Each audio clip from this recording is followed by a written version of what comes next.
Let's wait for a good second. I think I'm good now. What is up?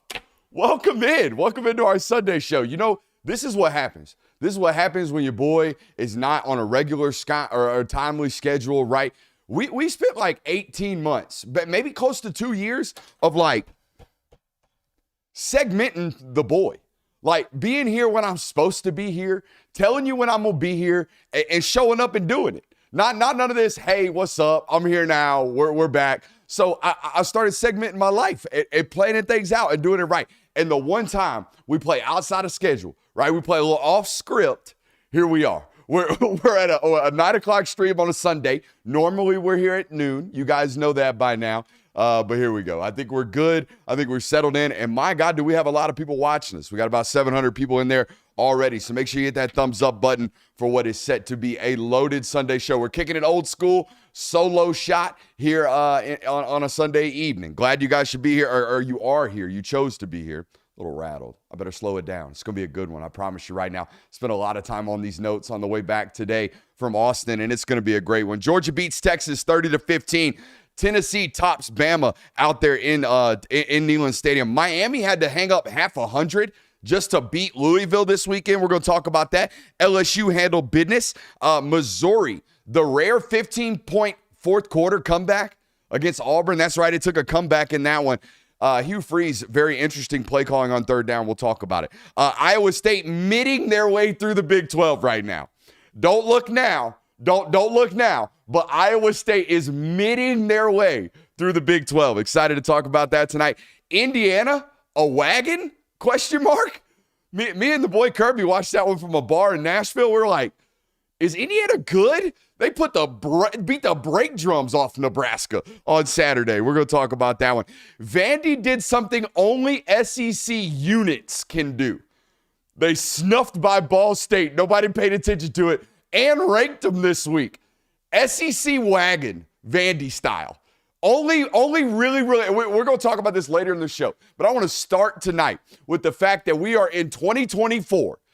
Vandy just beat Ball State at home by 10 and therefore got ranked in the AP Top 25.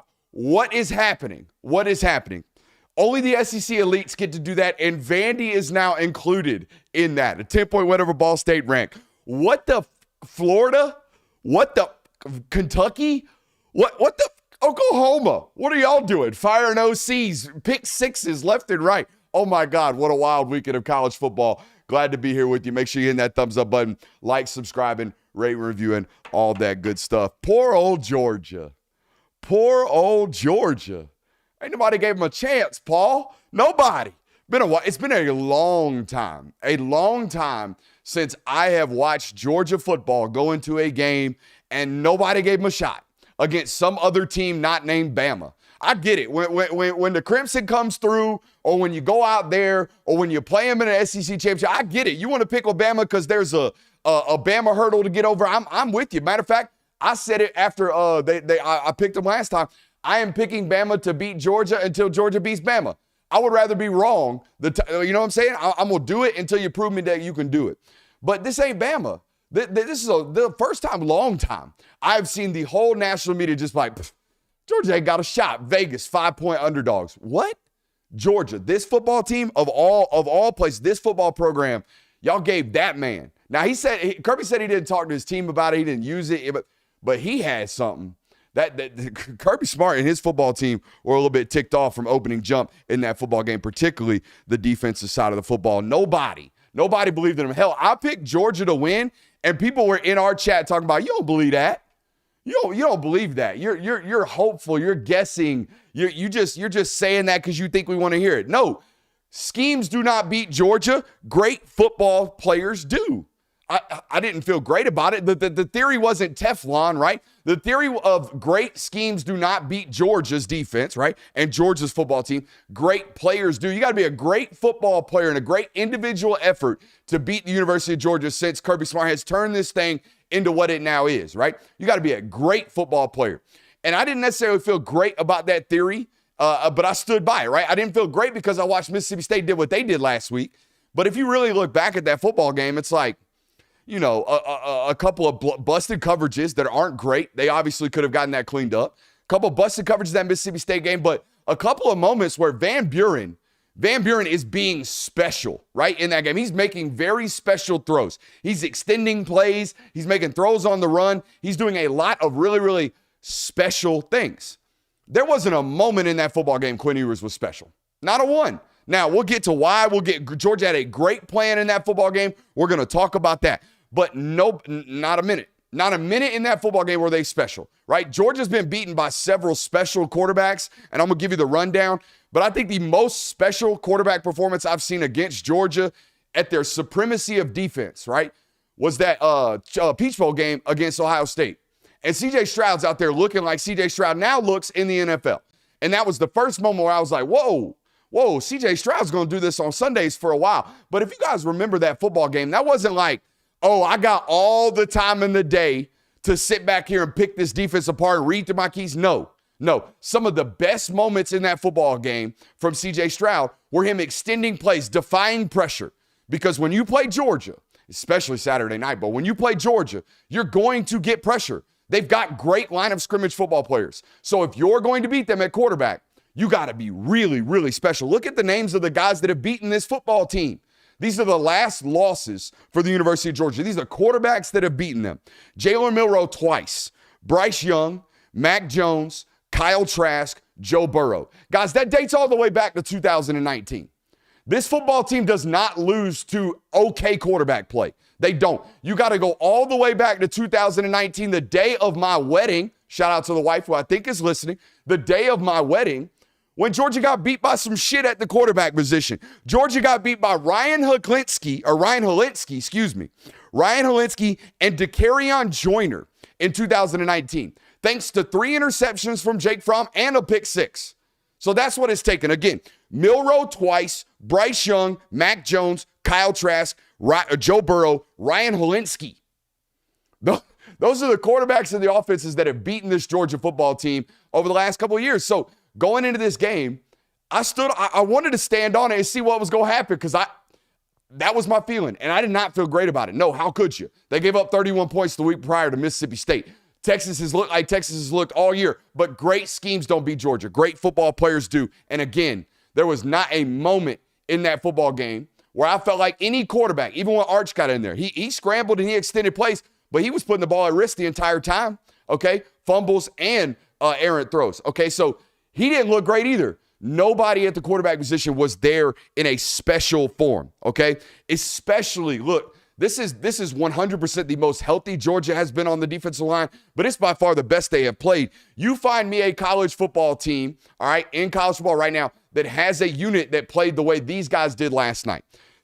Michael Williams played phenomenally and is finally somewhat healthy, right? Jalen Walker's been a menace. I think he had 3 sacks last night. If he not, it felt like he was around the quarterback for the entirety of the night. Chaz Chambliss, I got some words for you haters at the end of this show tonight. 97, Warren Brinson. I had an NFL source text me last night and said, wait till you see it. 97 had the game of his damn life Saturday night. Nazir Stackhouse was around the quarterback the entire night. Kristen Miller continued to play great. Damon Wilson. Guys, we're like 6 names deep on the defensive line of dudes that were playing high-end elite football last night for that defensive line. They go as deep as anybody in this sport, and they played phenomenally. And they're finally healthy, right? They're finally healthy. Warren Brinson. And guess what? Jordan Hall ain't even gotten in the mix yet. I didn't even mention Terry and Ingram Dawkins. I mean, it's like 9 guys. 9 guys of really, really high-end football players that were making impacts on that football game. Obviously, the coverage was really, really good, but the important thing is initial coverage against a football team like Texas, right? You got to create initial coverage to allow your defensive line to create secondary pressure, right? We're trying to kind of push that pocket against Quinn Ewers because the last thing you want him doing is scrambling right, even though the pursuit on those angles Saturday night was phenomenal, right? But I can't tell you how many times checkdowns were forced on Saturday night from this Texas offense. It felt like every time I turned around, Quinn Ewers or Arch Manning was throwing the ball into the flat. The reason being, everything in the back end was absolutely covered. And we talked about it going into this week, man.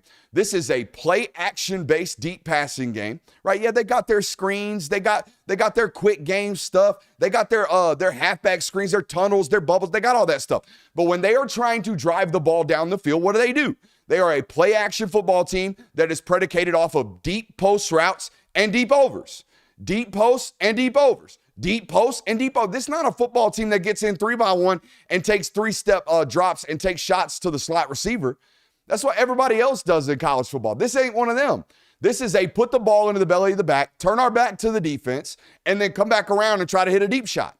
Well, when those are covered, man, and you can't protect, and you can't run the football, and you're in deep shit.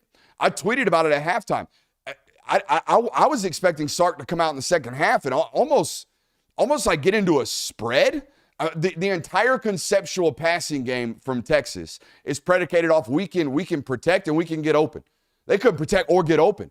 So you got to change. I was expecting some type of change, and we just didn't see any of it, man. They dropped that quarterback they dropped those quarterbacks back Saturday night 50 times. 50 times. They were sacked 7. They had an interception and 3 fumbles. An interception and 3 fumbles. If you count the sack yardage, which you in terms of net losses, right? In terms of field positioning, when they dropped back to pass 50 times on Saturday, they accounted for 177 yards. I don't know what the math on that is in yards per drop back, but that is some boo-boo. That is not going to win a football game, particularly, and most importantly, when you can't run the football. That was and Kirby hit the nail on the head post game. Guys, they were in deep shit as an offensive standpoint from Texas was when they came out and they can't run the ball. They could not run the football Saturday night. They had 29 yards on 27 rushing attempts from their 2 backs. That's it. Or from conventional running backs. That's it. Like you're done. You're not going to win that football game when you can't run the rock and your entire deep passing game is predicated off play action. Like, period. So once Georgia had a great game plan and I can't wait to study the film, right? I can't wait to see what it looked like from a run game perspective other than just whipping their ass at the line of scrimmage. That's what 9 times out of 10 in the SEC, by the way, that's what it boils down to. Like, yeah, you got to be in the right gap. You got to be scheme fit and scheme tight, all that good stuff. But 9 times out of 10, if you can't run the football, it's because their defensive line puts your offensive line in the backfield. And when that happens on a consistent rate, you're not going to run the ball consecutively and successfully. I know 2 things about that defensive performance without looking at the tape. Ain't even got to watch it. Ain't even got to look at. I'm going to. But I can tell you these 2 things for certainty without looking at that tape. 1, that game was insanity. We're going to talk about it in a second. I know y'all are waiting to hear me talk about first-person view of some trash getting thrown on the field. We're going to talk about that, right? That game was insanity. Some of the swings of momentum in that football game, the OPI, DPI shitstorm, all that stuff, insane. That's the first thing I can tell you without even watching the TV copy or the tape. But number 2, Georgia's defense whipped that ass for 4. For 4 whole quarters. Whipped that ass.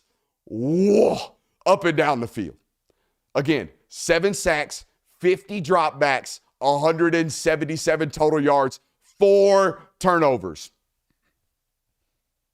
Kirby Smart with the belt to the ass in postgame. Okay? They hunted.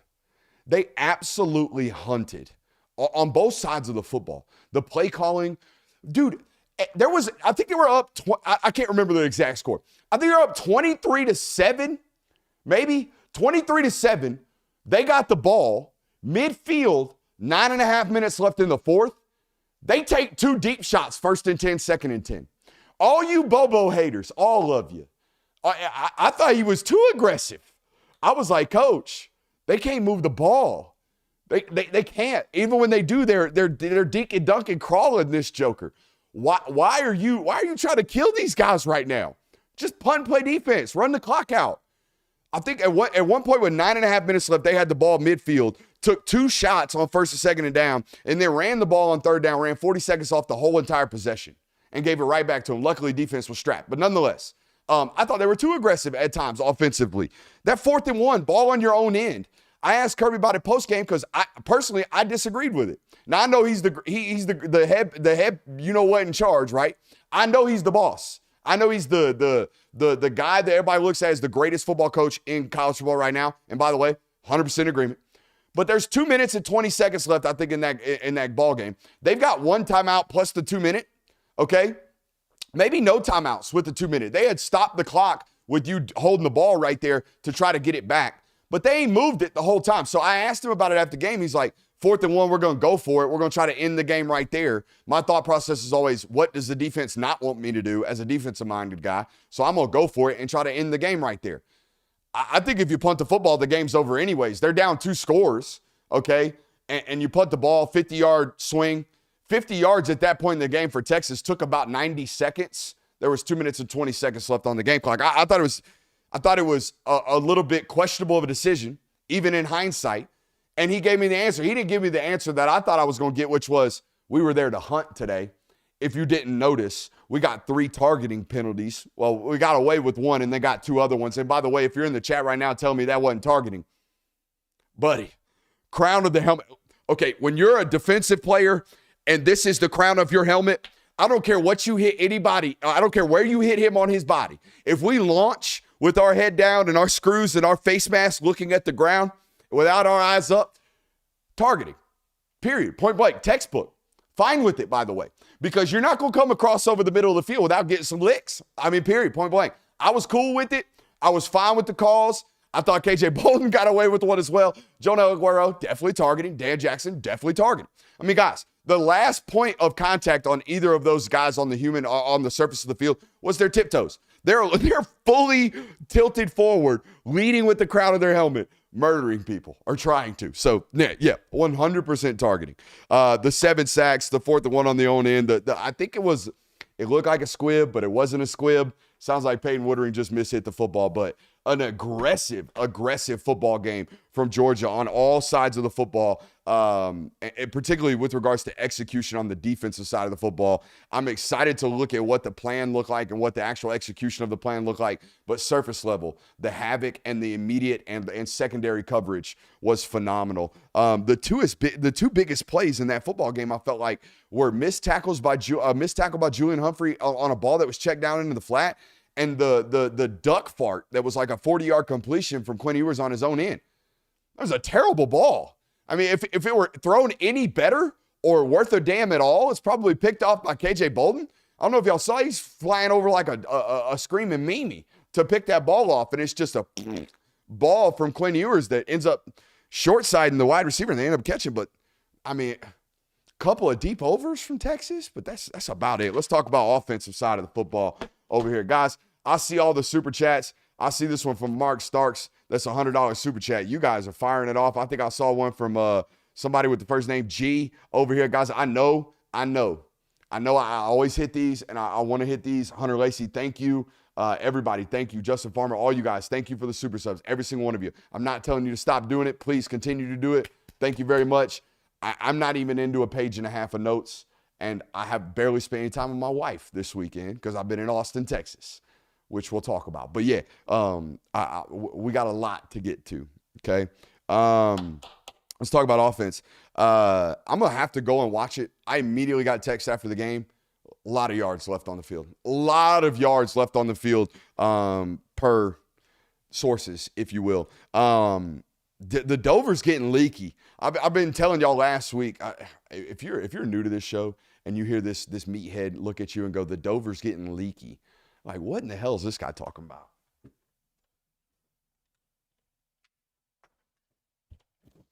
No production unit today. We're going to do this all by ourselves. Okay, here. Georgia has been a very deep over football team from the number 2 wide receiver. It's normally Dominic Lovett or London Humphreys, right? We call that a Dover, a deep over, all right? Now, all it takes is this backside, short side safety to get a little bit leaky, right? Especially if you're in 3-by-1 and this is the number 3 receiver coming over, which means there's only one wide out over here. If they've got a good enough corner, this safety doesn't really have to dedicate his eyes over there. He can get leaky over here. Now, why has this been important? Well, because Georgia's entire offense has this on the backside, right? They got man beaters over here and zone beaters over here, right? They're a split field read, all right? They always have answers for quarterbacks. This is their secondary zone concept, all right? Most teams have it, by the way. Texas has it, all right? A lot of these teams have deep overs built into their concepts as zone beaters, right? We click left side, we're going to work 1, 2, deep overs number 3. We're going to throw it on time, on cue, right over the ball. Georgia has done this for years now. I've been waiting for a front side safety to be like, hey, I've been watching this on film. I'm going to go either pick a ball off or take somebody's head off. It happened in this football game, right? So the deep over, all right, the Dover concept, it's getting a bit leaky. Guys are getting a bit leaky in it, okay? A bit leaky into it. All right, so they're going to have to either work some type of double move off of it. The problem is it's a secondary read, right? It takes a while. So if we're going to double move that backside inside safety, it's an impossible task because I'm not going to run a deep over as the number 3 concept and then double move him 4 seconds into the route. That's make-believe football. We're not doing that, okay? So we have to have some type of concept off of that as an offensive coordinator to occupy that front side safety because they are getting way, way, way too leaky. By the way, a ton of people in this chat right now. Make sure you hit that thumbs up button. And if you're a new viewer tonight's show, make sure you're subscribing to the channel as well. The Dover's getting way too leaky. Let's talk about the interceptions. Why is your Rosick on the field to start the football game? Are we? And look, I'm gonna have to go watch it before I answer. All right, but I want to know. That's my first question. The first interception, it's a bad ball. It's elevated. The backside, he doesn't see the backside safety like we're talking about. But why is it 84? Why is it 84 on the field at that moment? And look, maybe he's on the field because I haven't looked at it. Maybe they're in 12 personnel. Maybe he's the attached tight end. Maybe they're doing it to break a tendency. That's probably the reason. So I just answered my own question without watching it, but I'll probably go back and watch it anyways to confirm my theories. They probably attacked him early in the football game to break a tendency. They hadn't shown it all year. That vertical off of an attached tight end, maybe. But wow. High ball, probably could have been caught, probably shouldn't have been thrown. Backside safety makes an incredible play. Interception number 1. Interception number 2, in the red zone, critical error, cannot do it, cannot ever do it. The ball gets elevated in that situation on those little tight end angles pretty often because defensive linemen get their hands up. So you got to throw that ball with better touch, okay? If that ball is going to be up, it's got to come back down before it gets out of the back line. We can't rip that ball really, really hard and have it come off of the fingertips up above the face mask of our tight end. That's a bad miss and a bad ball. And then the OPI late, like the third interception, I'm going to have to, I keep answering this, but you do really have to go watch the film, okay, before it looked to me like it was a comeback, and those are timing routes anyway, so I'm going to have to find out whether it was a miss, the landmark was missed, he threw it way past Arian, all right, which 9 times out of 10, when I'm keeping the safety's eyes down the middle of the field, and I go to take my 3-step drop, and I get them to the back of my drop, and I go to that comeback over there, and if that comeback's supposed to be ran 12 back to 10, and he's running it 10 back to 8, tough shit, the ball's out of my hand. All right, too late. So if you don't get to the sticks, if you don't get to your depth, and I'm not looking at you because I'm trying to hold the safety, when I get to the back of my drop and I rip that thing because I'm ripping that thing pre-snap anyways, if you're not where you're supposed to be, we have a chance to throw a pick there, right? So again, I'm going to have to go look at it, not excusing the interception because it's an errant throw nonetheless. But it's a very easy answer if the guy looks at me as a quarterback and I'm his coach and say, what the fuck are you doing? We can't throw that ball. We can't do that. What are we doing? And he looks at me and says, Coach, he cut the route off. He cut the route off, and I was trying to hold safety. How am I supposed to know? You're not. Arian, run to your route. Like, again, I don't know if that's the answer, but that looked to me, when I see Carson Beck miss a ball by 3 yards on a route that is often either we're running this 12 to 10 or we're running this 10 to 8, depending upon the situation, it's explainable, right? It's very, very much explainable. Here's my one thought I will have on this in terms of a criticism with regards to Carson's performance. It is very clear to me when he throws the football, when he feels good about it. And it is very clear to me when he does not feel good about what he is doing. And 9 times out of 10, when he rips it and lets it go, it's a good spot, and it's a good ball, and it's confident, and it's in the right spot. But if there's any double clutch, if there's any hesitancy, if there's any indecisiveness, that it is dangerous. All right, that ball's going into a very, very interesting spot, to say the least. Here's my other thought. Catch the damn ball. Catch the damn ball. I mean, Kirby said it at this point. It's gotten to the point where it's comical. It's just funny. It's not funny, but it's funny. It's comical at this point. They cannot catch the football. The drops continue to kill this football team offensively. And here's my final note on the offensive performance. It was clear to me early on in that football game, Trevor Etienne needed 25 totes. I don't know how many he got. I don't know what the final tally was. I know he was the reason that they kind of iced it off and finished it, in my opinion, right? I mean, some of those 15, 20-yard chunkers in the green zone were the difference in this football game with regards to points. So they fed him when they needed to. I felt like he needed more. I felt like he needed more burn. I feel like he's the most consistent and guaranteed point on this offensive side of the football game. Crazy-ass game. Let's talk about the trash. First off, OPI. 100% OPI. I mean, 100% offensive pass interference. It was not a defensive pass interference. It was a bad call, first and foremost. Second off, tough shit. You messed it up. You had a bad call. Bad calls happen in college football games every single weekend. Every single weekend, there is a missed call that costs somebody, or they think it costs them somebody some type of football game, despite the fact they're down 23-7 and ain't moved the football yet. But yeah, bad call. You feel like it cost you a swing play, and it did. So what are we going to do? As soon as the first beer can came down, I was like, all right, it's about to rain. And I'm actually in that end zone, and I'm pinned up against the wall, and I'm just watching it flood. The boy Cody Chaffins, his camera gets smacked by a 16-ounce Bud Light.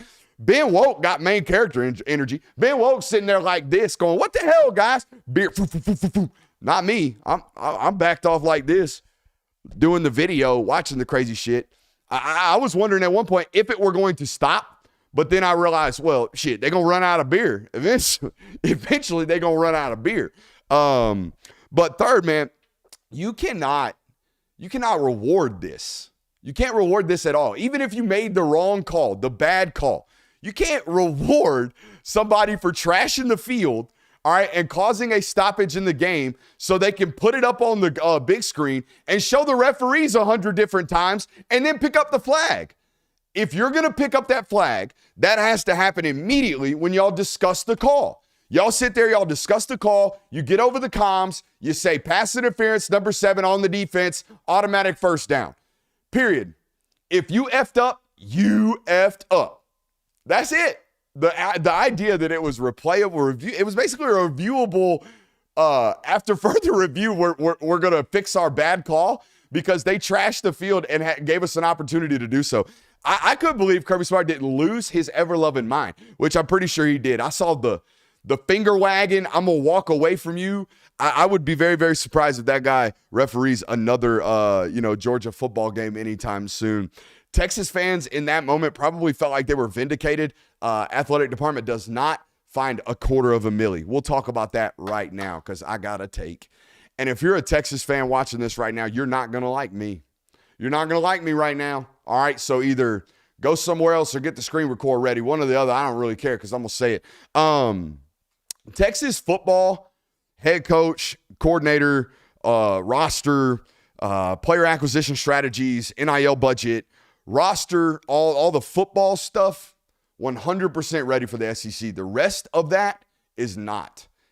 Okay, and here's what I mean. The indoor practice facility looks like it's a bubble, and it looks like it was built in the 1970s. It's sun-faded left and right.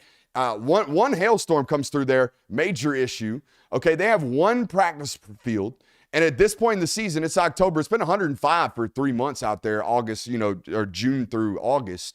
It's a sand pit. It's a complete sand pit at this point. The fencing, all the football facilities, completely outdated. And it doesn't look SEC standards, okay? And there's a lot of this going on. And I know you're going to say this doesn't matter. It doesn't matter at all. And you're right, because they recruit really well. They have, a number 1 team in the country going into this weekend. They got a top 5 recruiting class. Sarkisian's turned it around. So maybe I'm going to spin this. Maybe instead of thinking this is a negative, think of this as a positive, because you're already a massive player in college football, and you look nothing like the rest of these conference members. Nothing in terms of facilities and what you got going on. The stadium, yes, the one end zone is completely renovated. The rest of the stadium needs tremendous amounts of renovation. Okay, I'm coming back from pregame to change my batteries and do all my stuff as a photographer for the game, right? And I come back and there are thousands of people standing in a dead standstill trying to get to their seats. Logistically, the stadium has been expanded to a point where its infrastructure does not make sense for how many people are up in that joint, because most of the stadium seems to have been built in the 60s and the 70s, okay? Stadium in drastic needs of renovation, or at least a firm cleaning. Don't get me started on media relations. I don't want to take shots at those guys, so thank you for your hospitality, even though lines of seats back were insane. They spent look to me, I don't know much about drones and pyrotechnics, but that couldn't have been cheap. If you saw that football game, they had what was, I would assume, north of $40,000 spent on drones to fly a hook 'em in the sky with some drones. And then they put a Longhorn in the other end zone with some drones, with some awesome, look great. Probably a little cheaper just to clean the stadium. Just one thing, just thought, okay? It's going to be a little tougher. Big 12, SEC transition, the money is a lot different, right? So I would imagine when I go to Oklahoma, I may have the same vibes because this SEC money has been around for 20 years now, right? You go to the Big 10, I would imagine those facilities look insane because what else are you supposed to do on the money? So this is all explainable. Texas is really, really good, borderline great right now, and they have nothing with regards to what the rest of the conferences look like, what the rest of the member schools look like in terms of football facilities and football operations. So that's good news. You got more money to spend, but you just gave up $250,000 because you want to throw some trash on the field. On to my final point of this football game. 35 minutes into this show, okay? Every last one of you that have been calling me and calling this guy names, but really calling me an apologist and, oh, man, Brooks, why don't you be real about number 6? Why don't you be real about Dalen Everett? Why don't you be real? Why don't you talk real? Why don't you kill him, Brooks? Why don't you kill him? Eat me. All of you. Every single one of you in the chat right now. I know all of you right there. Every single one of y'all that has said a single solitary crossword about Dalen Everett over the last 2 years, eat one. And don't even get me started on Chaz Chambliss ops, because I got clips. For all of you. Smoke them if you got them. Tennessee beats Bama. Woo! Look, 24-17, great football game. Hit that thumbs up button, like, subscribe, rate, review, all that good stuff. Hey, all that money in Texas, where's it going? Spend it on your football. Here we go. On to this football game. Bama loses to Tennessee 24-17. Let's start with Bama. Look, Kalen DeBoer got a lot to worry about right now. A lot, right? Got a lot of heat first year. Lot to catch up on with regards to what's going on out here in this conference, the week-to-week battles, all that good stuff. They got a lot. They got a lot of stuff to clean up. But here's my solitary problem. And we can get into offense, defense, special teams. We can get into the film. We can get into all that. But here's my main thing going on right now at Alabama. They do a lot of stuff that only great teams are allowed to do. Only really, really great teams. Like the teams that they had previously under the previous coach. Great teams are allowed to talk shit when they're down and they score against Vandy. Great teams get to do that. Good teams do not get to do that. Great teams do. Great teams are allowed to have staffers walk into the opposing team's building with a cigar in his mouth amidst a rivalry football game, which is up in the air. We don't know you're going to absolutely dominate. I don't care if the guy played there 15 decades and is 15-0 against Tennessee, ain't never as much as had a one-score game against the Volunteers. Don't give a shit. You are not a great enough team to just walk in with that kind of optics. Great teams are allowed to do that. Good teams are not. Great teams are allowed to have wide receivers out here looking like they shooting jump shots on fourth and quarterback sneaks. Great teams are allowed to do that. Good teams are not. All right, good teams get shit on optically when they do these things. Social media makes fun of them. You have to earn the right to do these things. And look, it goes both ways. I come out here, they beat Georgia, and I come on this network and I say, man, that's the most confident team in football. Alabama is. That is the most. They come out here, they know they're the show. I got clips of it, me saying that. They know they're the show. And when you win and when you beat good football teams, that's what the analysis is going to sound like. Y'all are confident. Y'all are fun. Y'all are loose. Y'all play. Y'all get after it. All right? And when you don't do the things day to day to require to earn that sense of looseness and sense of confidence on Saturday, then you're going to lose games like this, and people are going to have criticisms for your looseness, all right? For your looseness. I had a bar at the end of this one. I see a football team that's confident and loose like a Saban-led football team, but lacks the down-to-down discipline to be out here playing like that. Period. The Kendrick Law play is a byproduct of that, right? The Kendrick Law play is brutal. I know Boo Carter hit him last. I know that. But you had the neck-jarring, attention-getting outburst of anger on a 3rd and 15 or whatever, it's an incomplete pass. All right. 3rd and 7 should have been a 4th and 7, got a chance, right? 4th and 7 got a chance. 4th and 22, snowball's chance in hell. Snowball's chance in hell. So they're doing stuff right now, down in and down out, that they have not earned the right to do. Okay. I have a habit of watching one guy on special teams every single week when I go and photograph these games, right? When I go watch these games on the sideline, 9 times out of 10, if there's a play happening, I'm in the end zone, all right, and I'm watching what is apparently like basically the all 22 copy, the end zone copy, right? I'm in the end zone. Do you know how many SEC football players have snatched Dan Jackson down on his face this year on kickoff? There was one little joker from Texas that was doing it every single kickoff. Every single time he would butt up with Dan and then snatch him onto the ground and jump over the top of him and wait for him to get up and then get in his face and start talking shit. And do you know what Dan Jackson did every single time? Fixed his face mask, tightened his chin strap, walked to the defensive huddle, dapped up his teammates, and then proceeded to get ready to absolutely strike. Okay? That's a great football team that refuses to talk shit. They don't do it. All right, and you know why?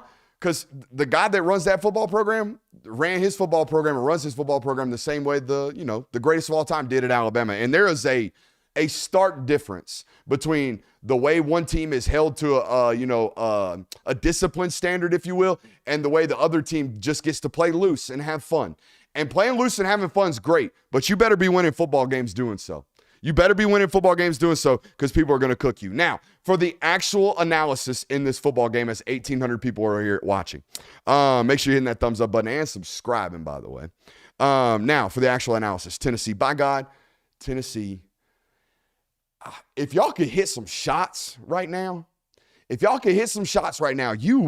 be a great football team. You would not be a good football team that is week to week trying to find ways to win. That's what good football teams do. Bad football teams find ways to lose these games. Good football teams find ways to win tight ones, right? With defense and punting the football and protecting it, right? So that's what good football teams do. But if you could hit just one, maybe 2, I think I hit 2 of the deep shots Saturday. I think I counted 2 for 5 on what I am now calling butt-ass naked routes. There he is, butt-ass naked, running down the field. Can we put it on him? No, we can't. We can't put it on him. And here's the problem. Can't overthrow these guys. When you got a guy running 2 yards down and wide ass open against a man-to-man defender or the defender's in trail technique, the last thing we can do is overthrow that guy. We can't do that. If we overthrow that guy, we lose. All right? We have no chance of winning. But if we put it on him, great. That's what we all want. If we underthrow him, at least we give an opportunity for us to fight back into the guy, all right, that's in trail and get a PI. But if we overthrow him, we're cooked. We're absolutely cooked. We cannot do that. All right, so we got all these dudes running straight naked in our back end as a defense, and we can't hit them. We can't hit them. So until they can do that, I don't know what they're gonna do. But I do see Heupel at least morphing some. Right, I see him getting into 2 tight sets. I see him. All right. We're gonna run lean on defense. All right. I see Halsey getting into his bag as a run game coordinator route now, right? I see super counter. I see them pull 3 guys. Down block 3, pull 3, aka super counter. Hits for 45, 50 yards down the sideline. Incredible play, right? I see a football staff that is working to patch their holes right now. I see them adapting quite a bit. If it were me, I'd find a happy medium. I find a happy medium between we're going to play conservative, run the football, punt the ball, protect the ball, defense, and we're just going to hope that our deep shots start to hit. All right? I would find the happy medium there. I would not go one way or the other. I would not be so hard-headed as to believe that we're just going to do what we do and it's going to eventually work out. All right? And I would find a happy medium between that and, hey, we're just going to give up on it. We're going to concede. We're going to morph our entire offense to figure out all of our deficiencies right now. Find a happy medium, and I think Saturday's football game was an exact example of that. Let's talk about Alabama from a football perspective. I done cooked what's going on right now culturally, all that goofy word and terminology. Earn the right to play like a confident, great team. That's what I would tell you. Let's talk about the actual football, though. They can't run the football effectively without number 4. They can't do it. 20 attempts for 64 yards were Haynes and Miller on Saturday. They cannot find a consistent run game outside of Jalen Milroe's legs. And it's interesting to me because, and football coaches, listen to this right now. Please contact me on this because I want to have a genuine football discussion. All right? Because at UW, right, at Washington last year, DeBoer and Ryan Grubb were a wide zone football team. They were a stretch zone football team. They were we're going to play with wide splits. We're going to have this athletic unit block on angles, stretch, get defenses moving horizontally, and we're going to have Johnson press them vertically, stick his foot in the ground. We'll try to hit. I saw pins and wraps, a.k.a. folds. I saw all kinds of different run schemes last year from Washington that were predicated off of angles and athleticism from the offensive line. All right? But no quarterback run. All right? And I've already pointed out on this channel all the differences between the athletic profiles of what DeBoer wants to recruit as offensive line and what he currently has. They're a lot bigger. They're a lot road gradery, right? They look like Book. They look like Booker. They look like 77. They're bigger. They look like Caden Proctor. They don't look like 72, Brailsford. They just got there. That's what he wants. That's what he's always had. But here's my football discussion. I got sidetracked here. Here's my football discussion. Can you be a wide zone running attack, right? Like what they did at UW last year, where it's all angles and folds and stretches and press, stretch, boom, right? Can you be that and be a quarterback run football team? Because as long as I've studied football, I don't know of an example of this. Okay, a football team that wants to use their quarterback's legs while also maintaining a wide zone, stretch zone identity of a football team in a run scheme. Okay, think about it, guys. My football folks, the Shanahans of the world, the McVays of the world. Okay, Missouri now, right, running the wide zone. Texas right now, running some wide zone. None of these football teams incorporate the quarterback's legs off of those wide zone stretches because most of them are deep boot rollout teams. Most of them are, they just don't use the quarterback's legs other than to roll him. So I wonder, once we decide and make the decision, we are going to be a quarterback design run game, right? We're going to have quarterback powers. We're going to have power reads. We're going to have quarterback buck sweep. We're going to have all these quarterback oriented runs. Do we eliminate the ability to be a wide zone football team? That's my question to you because history says yes. History says no one's trying to do it. All right, and here's why this matters. Okay, why can't Kalen DeBoer get a traditional run game going right now? Well, he's having to have a traditional run game that he's never had, right? He's never had a designed quarterback run. He's never had it. He's always been predicated off of wide zone and gap schemes stretch schemes and all these different things, folds and all this stuff that was predicated off of a pro-style offense with my quarterback's going to kill everyone from the pocket quarterback. All right, so yeah, he has found ways to get Milroe to be an evolved runner of the football. All right, but I think it's hindered some of his traditional run schemes, and this is a problem for them. All right, I got more to talk about with this Bama offense in terms of problems. Let's talk about Milroe right quick. Clearly not seeing it. And by the way, on this channel, if you can find a single solitary quote of this guy or any of those two dudes over there that normally sit here with us talking about, man, been a tremendous amount of growth from a processor standpoint from Jalen Milroe at any point this season, I don't know. I'll give you $1. I'll give you $1 because we've talked about it. There ain't been much. Oh, look, he just went from 1 to 2 to 3 to check down, or from 1 to 2's kind of tight window throw. I'm going to rip it anyways. Or they're showing one look pre-snap. Let me confirm it post-snap. Let me make a good decision. There ain't been a lot of progression from that standpoint. In fact, what we've talked about on this network is most of the progression from this guy has come from the design run game, which is the coach doing the progression for him. There has not been any development from a fundamental pocket passer standpoint, and you saw that again on Saturday. Here's my other thing. I know Ryan Williams is great, But 19 targets, 19 targets. And we talked about DeBoer playing outside of his mold in the run game and having to do so because of this guy. We would all agree Rome Odunze is pretty freaking great, right? I think we'll all agree that Rome Odunze, real good. Ryan Williams, real good. Real good. I don't recall Washington's offense last year at all being like, oh, that's cool. They got that Penix guy and they got that Odunze guy. Let's see if they can win this football game today. You guys at times, Georgia or Alabama looks like the southeastern version of what Arizona's got going on right now. We got McMillan. We got Fafita. Let's see if we can win today. You're a great coordinator. Why are you not coordinating? 19 attempts, most of which are just, hey, can this guy win a 50-50 ball against that McCoy guy today? No, he can't. Some of them were misses by Milroe. You obviously know that, but like some serious self-scouting has to be going on right now on Alabama's offense too. Because I see football teams the last 2 weeks that are teeing off on these guys. South Carolina did it to them, and I know why. They got great edge rushers, and they can do that. They're aggressive. They got great defensive backs, veteran groups. I understand why they can do that. They're a great defense, okay? But Tennessee, and I know they're great too, but Tennessee teed off on you as well. Like hunted you and played with ultimate decisiveness on the defensive side of the football. Watch how those defenders clicked on their reads, okay? Watch how fast they're coming downhill. Watch how decisive they are with their movements. And you tell me they weren't prepared. Tell me that. All right. And what I would ultimately think is at this point, they've probably got some type of tendencies. The defenses are seeing something that they know, right? We watched Wisconsin. We're like, oh, if they go to empty, they're running draw or they're taking shots. That's all they do. There's no screens out of that. There's no, motion the back in and do some fun stuff with orbit. No. If they run the running back out of the backfield, they're either taking a shot right now or they're running a quarterback draw. That's it.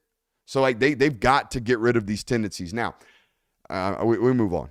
Okay, I could sit here and excuse it. He is new. It is all new. He just got there. Okay, January, just got there. So it's going to have growing pains. Vastly different than the last guy. You're going to have growing pains. Okay.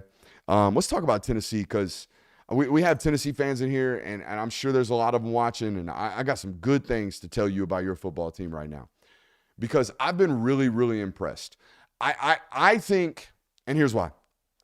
Watching Josh Heupel find ways to win with what is obviously a deficient roster right now, sure, they're really good. But they're not perfect. They're by far not even close. They got a lot of holes, a lot of deficiencies. They're banged up at wide receiver. They can't really protect. They can't really run the ball successfully in terms of unless Dylan Sampson does great shit, okay? Defensive backs at times can give up 50-50 explosive balls. Like they have a lot of consistent week in, week out holes. And he's finding ways to win football games, dude. He's finding ways to win football games consistently, okay? And win them tight. And win them with defense, and win them with running the football, and winning them with not turning it over, and winning them with game management and complementary football. And like, guys, great football coaches find ways to have a good football team when the roster is bad, right? That's as simple as I could possibly put it. And this guy, say what you want, right? They lost the game at Arkansas, and that's not ideal, right? But this dude has this football team in the thick of it, ready to go in a college football playoff hunt 9 weeks into the college football season, okay, with obvious holes on his roster, and doing it in a different way than he normally is accustomed to doing. So I'm impressed. Run the ball, play defense, hope the passing game can ultimately figure it out if you're a Tennessee fan or if you're Josh Heupel, right? Hopefully you'll start hitting some of these shots because in reality, you're missing 50-yard bombs by 3 inches. Eventually that 3 inches might come back your way. Hey, yo.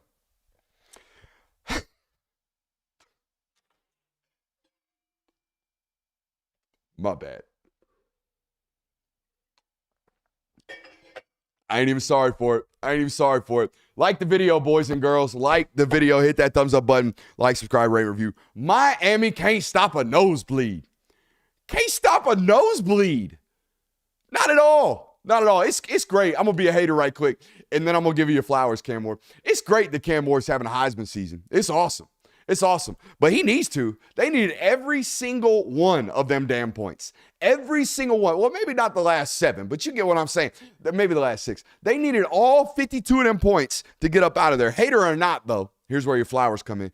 Hater or not, I don't care if I'm out here despising Tennessee, rooting for their downfall the rest of this year. Hater or not, 9 for 15 on third down. 9 for 15 on third down is some damn quarterback play, Bubba. That is getting after it. All right. I don't know what their season average is, but you want to see good quarterback play, look at third down percentages. Period. Point blank. Right? Elite third down play right there. Let's talk about defense, though. Miami's defense allowed 7. 1, 2, 3, 4, 5, 6, 7. 7 players to have at least one play of 20-plus yards. You know what that is? It's an explosive. 7 different Louisville players had an explosive in this football game. And you know what that is? That's busted coverages. That's bad tackling. That's consistently bad defense. That's what that is, okay? You're going to have to get that fixed. But if you want to see quarterbacks hitting wide-ass open wide receivers right now, I'm talking about 100% butt-naked results right now. If there is a player running butt-ass naked right now, Cam Moore putting it on them. All right, 100% hitting these dudes. Playing with confidence, touch, horsepower. Offensive coordinators obviously working. They did the red zone red zone. I'm going to talk real. Oh, no. I shake Beaver.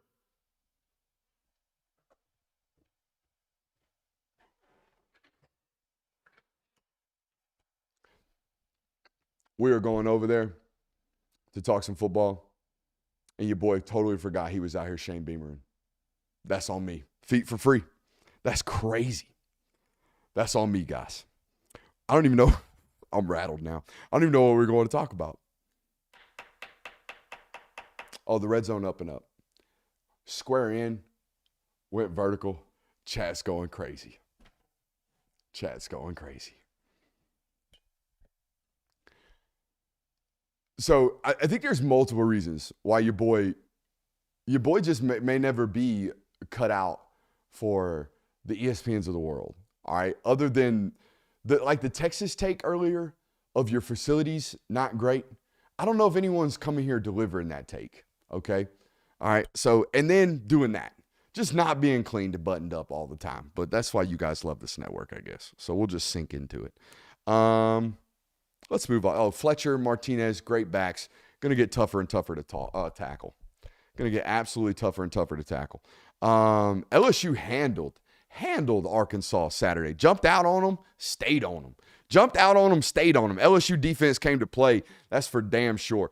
2 scoring drives in this football game. The rest of them were conceded to give the ball back, was Arkansas. 2 scoring drives. The first scoring drive of this football game took an entire 9 plays. 9-play scoring drive, luckily to a 25-yard touchdown to Armstrong for Arkansas.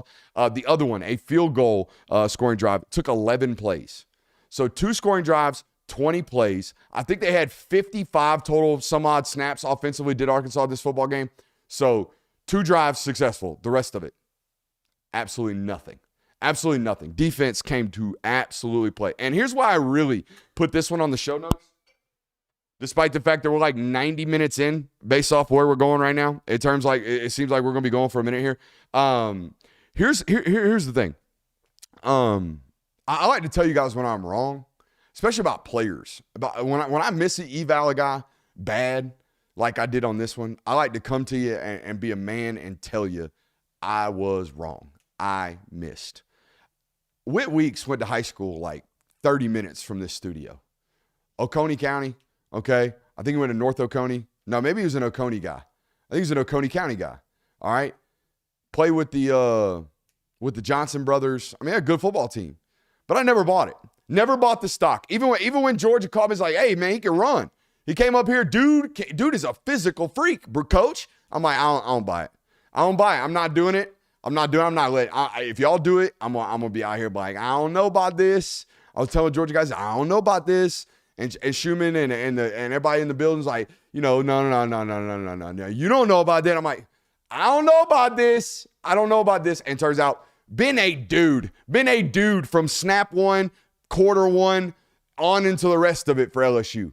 All right, absolute elite football player is this Whit Weeks guy. I missed. I'm sorry. You're a dude. You've been a dude. I'm an idiot. I think I was profiling you. That's on me. You know, why I got to do that? I don't know. Coach, he run 4.48. I don't believe it. I don't care. No. He's a dude. Absolute dude. Brian Kelly game ball alert. That is such a Brian Kelly loses that football game. Like, historically, Brian Kelly, period. They lose in that one. They had a big-time football game last week, overtime win, talking about it all the way into Thursday. They lose in that one. That's why most of this network picked them to at least win it tight or lose it.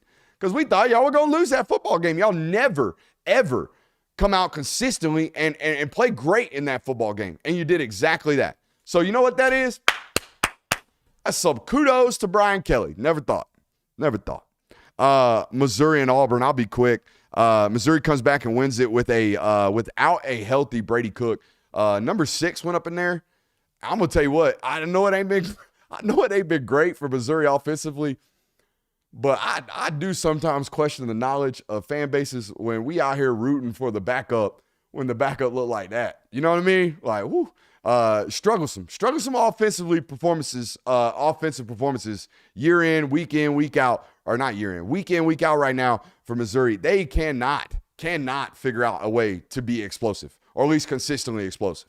And I don't know why. I'm gonna have to study it and figure out why, but they cannot get guys open and explosively move the football. Right now, for them to score the ball, it is matriculation at its best. It is, we going to dink, dunk, hope we don't get into a third and long or take a penalty, and we may score. Their game-winning drive, and it's great that you did it, their game-winning drive took 17 plays. They have zero ability to score quickly right now. And that's why they end up either losing close football games or losing them outright and getting just doors blown off like they did against Texas A&M. So, yeah, I'm very, very interested to see how this Missouri offense finds ways to be out here moving the football, particularly explosively against a team like Alabama, either in this week or in a coming week. I think that's just maybe in 2 weeks. Either way. Yeah, interesting. Let's talk about Hugh Freeze. Auburn playing with a lead, more or less entertaining for the non-Auburn fans than Auburn playing down 2 scores. Question for you, and question for the chat, because me, I really like watching, Auburn down 2 scores, because now it's at the point like we actually have to try to move the ball, and we actually have to try to score, which is inevitably going to lead to chaotic turnovers. Or this Auburn we saw this week where, oh, wait a minute, we got a lead. We're going to play with a lead. We're going to play with a lead in defense. And what does playing with a lead in defense look like for Auburn? Squatting on it. Squatting on that rock. They were 4 for 14 in this football game on third down.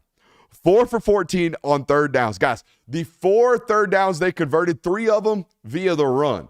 3rd and 1 or shorter. All right, so yeah, I hope Jarquez Hunter and Peyton Thorne can run their way to a 3rd and 1 conversion.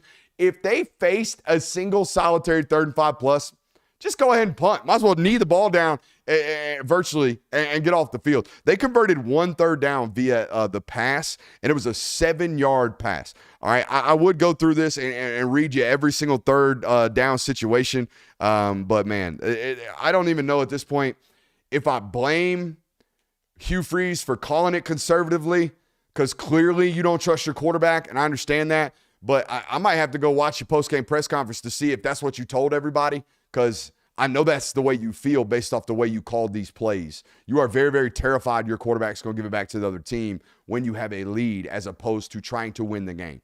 It felt to me Hugh Freeze called that football game to play it, not to lose, and he ultimately lost because he couldn't, actually get offense going there towards the end of that football game. How about Mizzou, though? Like I said, 17-play drive, the rare 15-point fourth quarter come from behind win for the Missouri Tigers. By the way, that game lived up to the hatred in terms of I knew it was going to be a shit watch. It was exactly that. Oklahoma cooked the coordinator today. I don't know if y'all saw that. Absolutely. And here's our theory. We have a theory on this network with regards to coaches, doing a little bus throwing, a little under the bus throwing. Hey, there's only so many coordinators you can have walk the plank for you as a football coach. Only so many, right? And it always starts with the other side of the ball, right? All right. Hey, defense is great. James Coley, you got to get up out of here. We're going to hire Todd Monken, right? There's only so many guys you can make walk the plank in terms of coordinating positions. Oklahoma, well, we're year 3 now. We're in year 3, I think, with Venables, Brett. All right. Somebody just walked the plank. Now, Lebby left last year. That was a tremendous year 1 OC hire. Lebby took a head coaching job. He's gone. So clearly, the secondary hire, my man's, who's out here on the social media feed getting cooked? I thought I wrote his name down. Dang, that's unfortunate. Oh, here it is. Seth Luttrell. Fired today. Unfortunate for him. But we only got so many fingers left. Before one of them's left back pointing at us. So this is what happens. This is, if you want to know whether or not hot seats exist, all right, or whether there's pressure on the coach, watch him fire his coordinator. And open it up for a job search, by the way.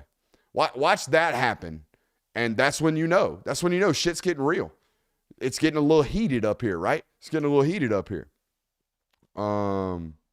So yeah, I use the Coley example because even the great ones have to do it, and that's the turnaround, right? Like if Kirby Smart doesn't get rid of James Coley and hire Todd Monken, does he have 2 national titles? Maybe Brock Bowers and George Pickens and Stetson Bennett and Darnell Washington and all 20 NFL draft picks. Maybe they're good enough to do that. Maybe they are with anybody. Joe Schmo, the OC, maybe. All right, but it seemed pretty damn pivotal. in the transition of this football program here in this area of the country. And Brett's got the opportunity to do exactly that. Go get you another really, really good OC. And Lord knows you're going to have all the money in the world to go do it because Oklahoma care about football. Oklahoma care a lot about football. So y'all going to be all right eventually. But, I mean, yeah, the OC needed to be fired. I didn't run the stats down today, but going into this football game, there wasn't a single offensive statistic, not nail one that I could find that had Oklahoma inside the top 100. Not the top 60, not the upper half of college football, not the upper half of Division I football. I'm talking about in the upper 70%, bottom third, trash, just not good. Bottom quarter, bottom 25% in college football offensively. The dude needed to be fired. Dude absolutely needed to be fired. Saturday was bad as they could look, bad as they've looked offensively. And multiple interceptions, multiple pick sixes, a damn fumble, I think, in the own end. It was just awful. Really bad football to watch. I know everybody's hurt. I know. And Seth Luttrell, I hope you keep receipts. And maybe you go on a Josh Heupel-esque villain arc. Maybe, get fired by Oklahoma, and then next thing you know, you done taking Scott Frost's UCF team and turned it into a wagon, and then become one of the best SEC coaches out in the conference. Maybe that's your arc coming up for you, Seth Luttrell. I hope so, for your sake. South Carolina, terrifying defense, man. Terrifying defense. I mean, I didn't make this joke today or this week. Christian Kirby did, but man, who would have thunk it? The rare year where Georgia looks up and goes, man, thank God we don't have South Carolina and Vanderbilt on our schedule. What? You know what I mean? Like, what are we in right now? What does the world come to right now in college football? South Carolina, Texas A&M, at Vandy, Mizzou, and Clemson. At Clemson left on the schedule, currently sitting at 4-3. Four pretty darn good offenses coming up for this South Carolina schedule, and they need at least one of those, right? Maybe two, because they got I think they got Wofford on the schedule. They'll get Wofford, obviously, but they need one more to get bowl eligible. All right, that is the main topics tonight. I want to do quick mentions. These are some of my favorites. Just to let everybody know, Iowa State needed a 2-minute drill to come back and beat a 3-3 UCF team who is not very good. 8-0 though. 8-0, top 10 ranked football team. Congrats. Guys, Indiana may just be a wagon. Indiana just might be a wagon. Smoke them if you got them. The Sig Man and the Indiana Hoosiers are a football school. I know. It's crazy. Absolutely crazy. They beat the shit out of Nebraska. I mean, from opening kick to closing whistle, just paddywhack smack all over that 40,000 seat stadium, however big that thing is. But my God, Indiana, we got to pay attention to you. Game day coming this week. Good for you guys. We'll find out against Ohio State, obviously. Side note here and sidetrack here. What? I feel like, and maybe I'm the only guy, but I feel like every time I turn on Nebraska football, Dylan Raiola is 12 for 15 for 92 yards. That exact stat line midway through the third quarter. 12 for 15, 92 yards. Can we drive the ball, coach? Can we do something? You know, maybe? I don't know. Doing a great job protecting him. Doing a great job getting the ball out of his hands. He's doing a great job checking the ball out, playing on time, doing all that good stuff. But every week, Nebraska is, can we sneak a tight end? That's what Nebraska's got going on right now. I said it to start the show. Vandy sleepwalking through Ball State, the worst mid-major football program perhaps outside of Kent State in college football right now. Ball State, bad mid-major football team. They beat them by 10, sleepwalk through them at home. Everybody just, that's Vandy. They're an SEC elite. They're allowed. What? Nobody saw it? Everybody just like, Vandy can afford a week off. Huh? What world are we in? Speaking of what world are we in, Florida fans, what are y'all thinking right now? You know, like what's the vibes? Because you beat the shit out of Kentucky this week. I mean, 48-20, controlled it. The damn backup came in, I think, at one point in this football game from Florida. But what do you do, right? Like, do you keep him? No. Now you've gone too far. Do you keep him? I don't know what you do, man. If you're Billy, surely there's a multimillionaire in the state of Florida that likes you still. Surely there's one. You got to go get a commit. You ain't got to run them off. You ain't got to get 10 of them to close the cycle, but you got to go get something. And you got to hold on tight to what you got, because on-field momentum and your team currently playing hard for you is not enough, because the recruiting trail and the recruiting momentum is the thing that'll get you fired far before on-field performance. If you are a dead man walking on the recruiting trail and you can't pull no juice and pull no dudes, then you're fired. I don't care how tightly you play good football teams, and I don't care how good or how badly you beat a bad Kentucky football team, okay? Or at least a football team in Kentucky who's not playing good football right now. Hey, if this was your first time watching, which there's a bunch of people watching this right now, and I would assume there is a portion of you guys that are new to us. Sorry for showing you my feet. The other thing, make sure you subscribe. Make sure you subscribe to this network. Okay, we're on the ascension of this ladder right now. We are climbing this world of internet reporting and internet shows and all this really, really quickly. And it's due to a product of you guys, but it's also due to the fact that we do it really, really well around here. Appreciate you guys for being here. We love you. We'll see you later. Bye.